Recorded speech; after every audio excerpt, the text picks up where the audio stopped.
Good day, everyone. So at this moment, I will be explaining to you um, the the starting system. So first, when the ignition switch is activated, so the electric current flows from the battery through the ignition switch here, and this current then splits into two paths, and which is leading to the hold-in coil and to the pull-in coil respectively. After passing through the hold-in coil, um, the current returns to the ground. In contrast, the current directed to the pull-in coil proceeds to the upper contact plate. So there, um, simultaneously, the return spring moves forward.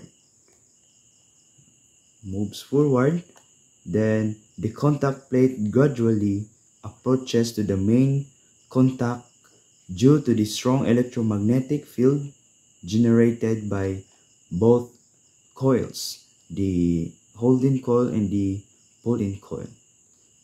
So from the upper contact plate, the electric current flows through the field coil, and then it passes to the brush and to the armature and another brush before returning to the ground back to the battery, this initiating pull-in operation. So next is the hold-in operation. So this is the hold-in operation. Once the contact plate makes contact with the main contact, so here signifying the completion of the pull-in process, the pull-in coil de-energize. So here, this results in no electric current flowing through it because both ends of the coil have the same voltage and there's no voltage difference across it. So during the hold-in operation, the majority of the current flows from the battery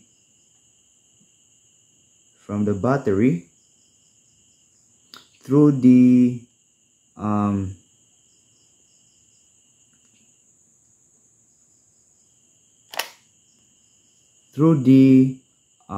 contact plate.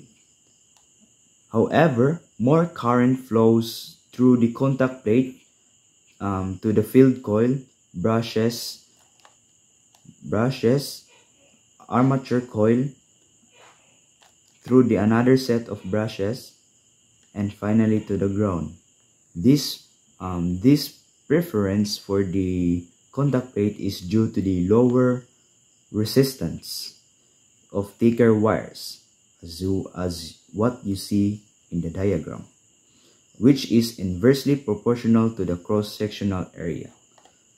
Following this, the electromagnetic produced by the armature coil interacts with the field winding in the stator inside of this, causing the armature to rotate rapidly and with high torque. So the armature then transfer power through the shaft to the pinion gear, which turns the flywheel, initiating engine combustion. Then at this point, a small amount of electric current flows from the ignition switch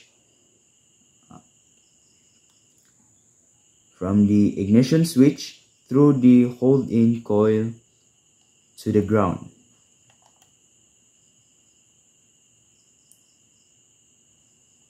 Meanwhile, the return spring moves forward, slightly rotating the pinion and engaging it with the flywheel. Finally, in return operation, with the ignition switch off, the electric current flows directly to the main contact point. The majority of the current through the field coil and through the brushes to the armature coil and to the ground. However, some current also flows through the pull-in coil to the hold-in coil and to the ground, completing the cycle of the starting system.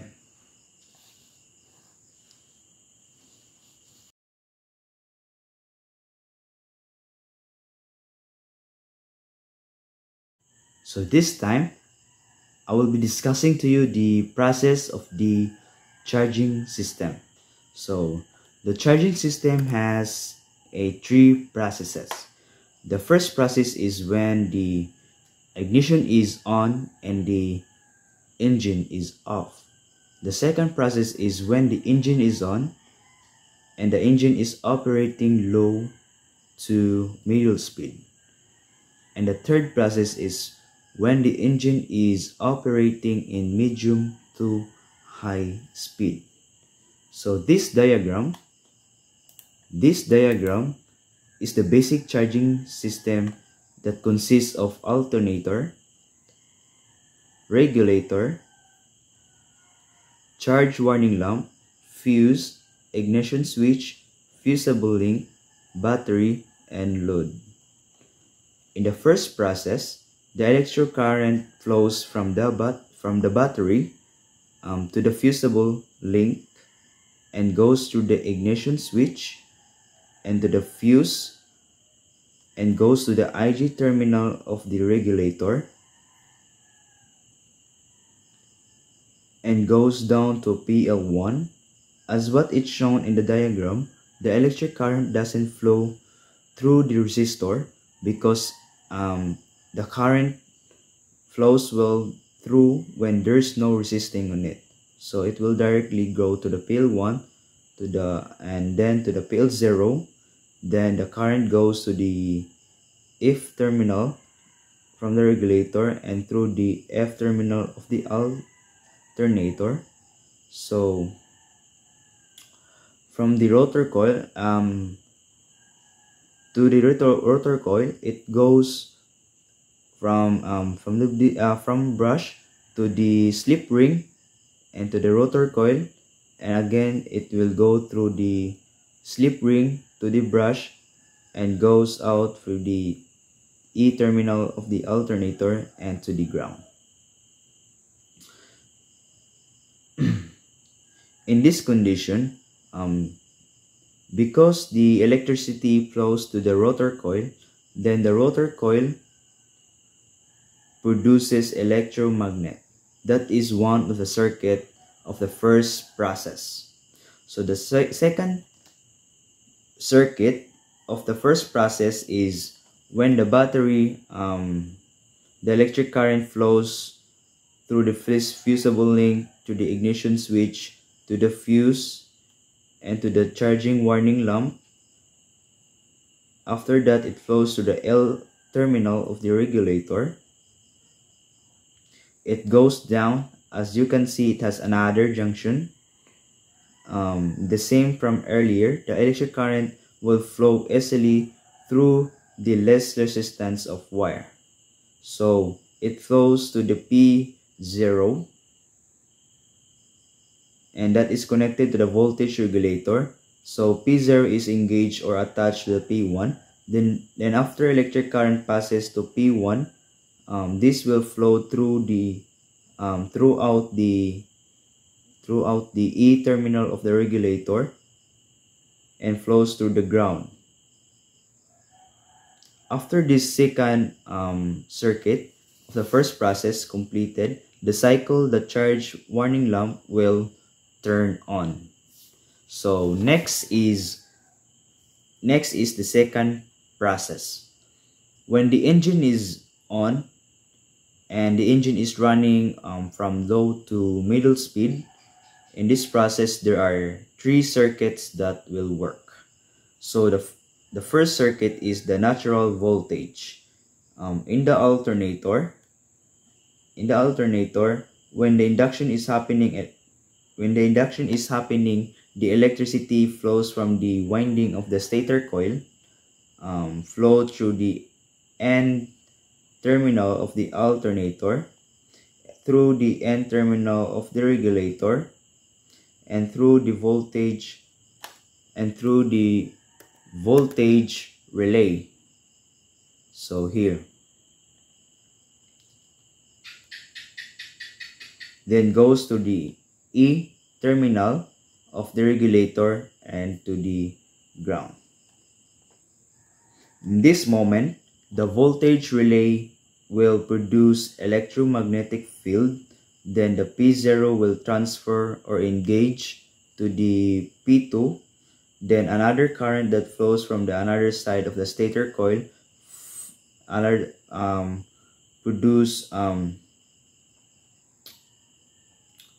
produce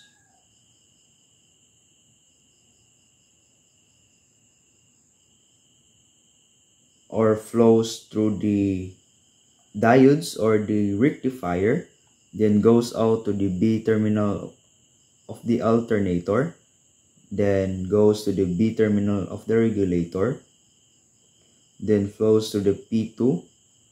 So here, P2, into the P0, and connected to the wires that goes through the voltage regulator. So through the L terminal, the current will remain there. So it will remain here because from the battery has the same voltage. Because of this condition, there are no potential difference that flows from this side and to this side. That means that the charge warning lamp will turn off. The current will flow directly to the voltage regulator and to the E terminal of the regulator and to the ground.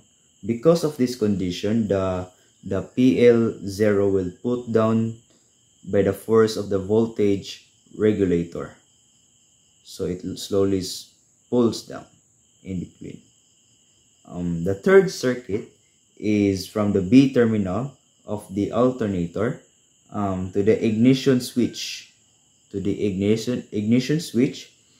fuse, and to the IG terminal of the regulator. The PL1 has no connection.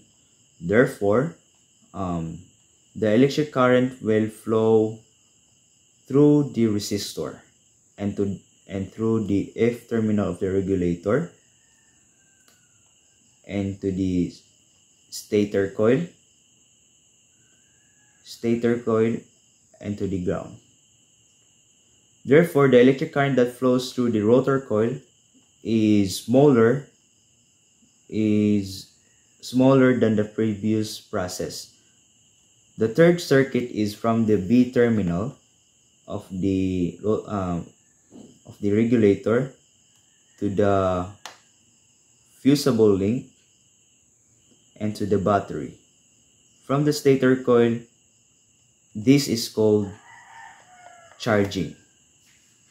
So the last process is when the engine is operating at middle speed to high speed. There are three circuits working in this process. The first is the internal process. So, internal process. The first is the internal voltage that flows from the stator coil because the engine is running and also the rotor coil is in high speed condition. The electricity that is generated from the stator coil is also high. Midpoint of this three winding of the stator coil goes to the end terminal of the alternator and goes to the end terminal of the regulator and flows through the voltage relay and to the E terminal of the regulator and to the ground. In this condition, P0 is pulled by the electromagnet that produced from the voltage relay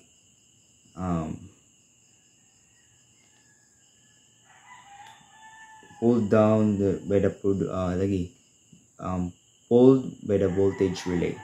So the second circuit is, we knew that the stator coil is generated from high voltage that goes to the rectifier, so, and flows the B terminal to the alternator of the B terminal of the regulator and through the P2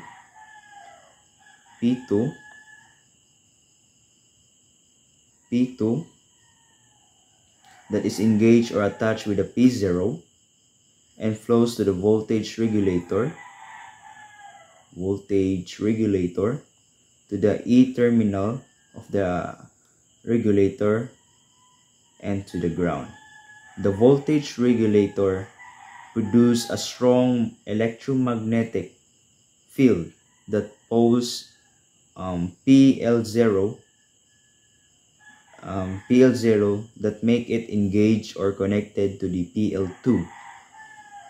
So lastly, the third circuit of the third process is the electric current is generated from the stator coil, flows from the B terminal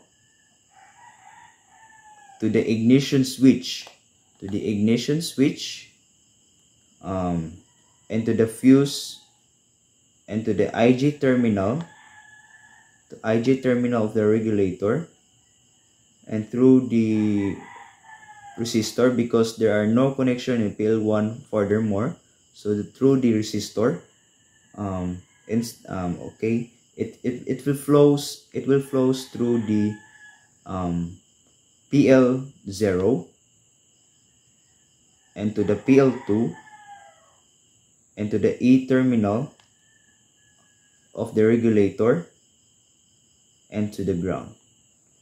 The electricity does not flow at the rotor coil at all because of this process at high speed. Hence, the regulator is not working. It didn't supply the rotor coil a electricity because the static coil does not generate a high voltage. So that's all, everyone, and thank you for watching and listening to my video. Bye bye.